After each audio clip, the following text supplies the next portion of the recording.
Hello and welcome to the office for another vlog from here instead of out taking photos around because lockdown's still here, so it means that I'm not doing so much. I'm not videoing when I'm out.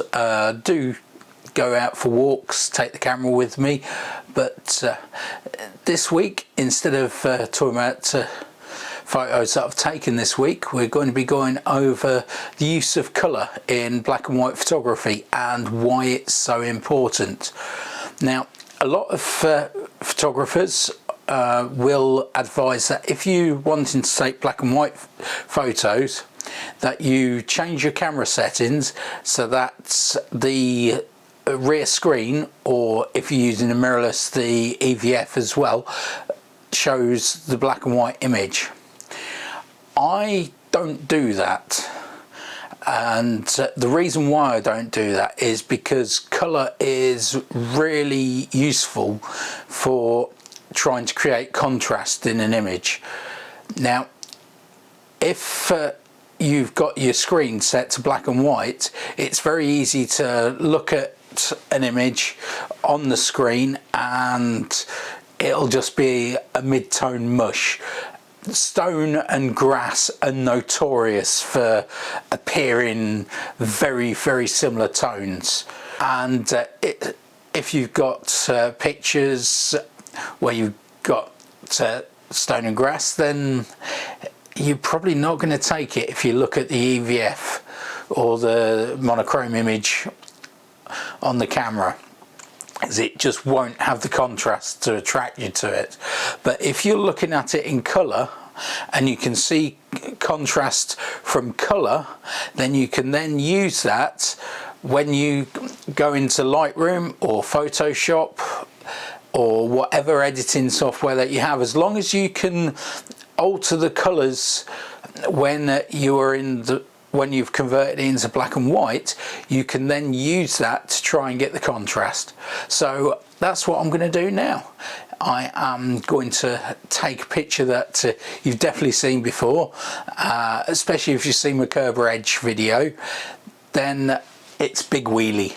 Big Wheelie's back, and it's a classic case of you've got stone against grass and fields and a sea of greens and yellows, and what happens is that the greens go to a mid-tone, the stone goes to a mid-tone, it just gets completely lost. So anyway, let's get into Lightroom. So here we are with Big Wheelie, and as you can see, Big Wheelie stands out quite nicely. This is the raw file of the shot, all those greens. But if we come up here and do the black and white conversion in Lightroom, so that is pretty much how you would see this if you're looking at it using your camera and just in monochrome. There are things that you can do to change that in your settings, but that won't work with every shot, whereas just leaving it in colour and then using the colour to generate the contrast will work for you. So the only things that I am going to change in this, just to demonstrate how important the colour is, are the colour bars in the black and white mixer. So we'll come down to that. As you see, everything at 0. Now we need to find the contrast. What Lightroom does is it tries to pick out 1 or 2 of these bars that the colour is. So it looks through, and if it's purely green, then that point will only be affected by the green bar. If it's a sort of like a yellowy green, then it'll mostly be affected by the green bar, but the yellow bar will affect it a little bit too. So straight away, something that I like to do is let's get a bit of interest in the sky. Skies are blue, So if I darken the blue slider, and that comes in quite dramatic, and with the black and white mixer you can be quite aggressive with it. This picture I am going to have to be quite aggressive to really pull out Big Wheelie from its background. So now that that's brought the blue quite a long way down, aqua I find tends to alter sky and the land near the horizon, so I'm going to have a little bit of a play with that to try to see. It's a bit more subtle, so that is full down, that is zeroed. Certainly not as dramatic as the blue where we altered that. Where we were about there, that looks alright. And now let's try and pull Big Wheelie out from the fields behind. Grasses, fields tend to be greens, yellows and oranges. So let's start by trying to find some greens. And as we pull the greens down, already Big Wheelie is starting to stand out a bit. If we compare that to without any of the black and white mixers, you see there's the mid-tone mush, and there is with the greens. There might be a bit of yellows in there. Yeah, so the yellows could take it down a bit darker. As you see, a couple of these bars, I am all the way down with them. You can be far more aggressive with editing black and white than you can with colour. If you start messing around with bars all the way on a colour image, then you're going to get ugly really, really fast. Let's see if we've got any oranges. Not really. A little bit in the bushes behind. Quite like those standing out a bit, so I'm actually going to brighten the oranges slightly.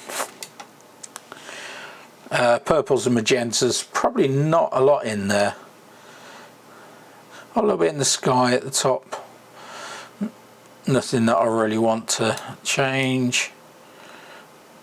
Magenta, not seeing anything there. So that is Big Wheelie, and just to go over it once again, just entirely editing with colour, then I have gone from that where Big Wheelie is a little bit lost to that where it's standing out a lot more from all the background. There's other things that you can do then, like adding texture, clarity can make a big difference. You can do local edits. I could put a radial on Big Wheelie to brighten it up or darken it, and sometimes if you've taken a lot of the sliders down, you'll need to then brighten the image back up. But I think that with simply changing the colour sliders in the black and white mixer, that is quite a result. Right, so onwards onto the next bit about colour. So not a landscape this time, but something that I want to show a point about some different aspects of the black and white mixer. As I said before, Lightroom is looking for two of the different colours for the bars, so at any single point in the picture where it falls between two of the bars, then both bars affect it. And usually, unless it's exactly halfway between the bars, one bar will affect it more than the other. Now obviously in this picture it's a pink rose, so reds are absolutely dominant in this, and in the stalk we have greens. But let's do the black and white conversion. Here you see it's made a very flat image. This one that I took during the last lockdown where I couldn't go out anywhere, so went and bought a bunch of flowers, and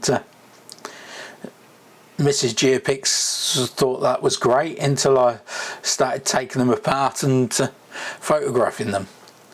But as you see, it's gone very flat.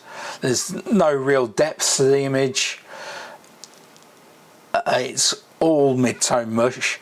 In this case, if we come down to the black and white mixer, then if we try and change that dominant colour of red, it's just doing the entire thing. I guess it's not nice. Kind of gives a little bit of depth to it, but it's not really doing what I want. The reds just don't affect just the shadows. But what we do have, because I've played with this image before, is in the shadows there is some orange that isn't in the highlights. So what I can do is bring the orange down, and as you can see, it is only affecting the shadows, making those shadows really deep, and adding lots of depth to it. Then we just want to deal with the stalk and just darken that off a bit so that it fades out the picture. There might be some yellow in there. Yeah, there's loads of yellow. Just so it fades back and your eye's drawn to the petals of the rose instead of the stalk. But now, by using the secondary colours on the image rather than this red which just obliterates everything, then it means that we can bring out the shadows without affecting those highlights. Of course, if you don't have that, then it's going to be more difficult to bring out any contrast with colour, and then you're going to have to go to luminosity. When I'm editing black and white, I will do the black and white conversion, and the very next thing I'll do is come down to the black and white mixer and find the contrast in the colour, and then go to luminosity to find contrast. Right, well I hope that has been helpful. I am going to make this a little mini series. So this is part one, where I'm talking about doing the editing in Lightroom.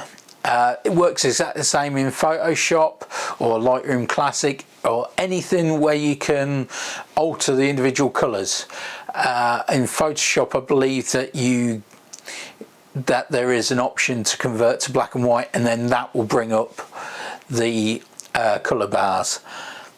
So next week I'll be going into a different way of creating black and white images, and then the week after that a third way.